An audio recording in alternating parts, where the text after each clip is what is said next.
Ya pemirsa, Pocut Barin, pejuang perempuan asal Aceh Barat, menjadi teladan bagi para kaum wanita masa kini. Meskipun berasal dari keluarga Ule Balang yang hidup dalam kecukupan, namun Pocut Barin menolak kemewahan dan berjuang keras untuk melawan penjajah Belanda. Berikut liputannya untuk Anda.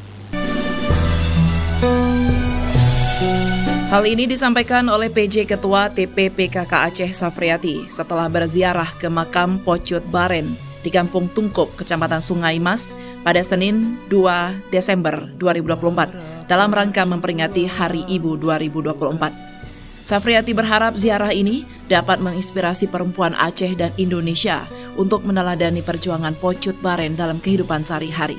Setelah ziarah, Safriati dan rombongan bersilaturahmi dengan Kecik Gampung Tungkup Muhammad Zain dan masyarakat setempat sambil menikmati pulut kuah tuhe.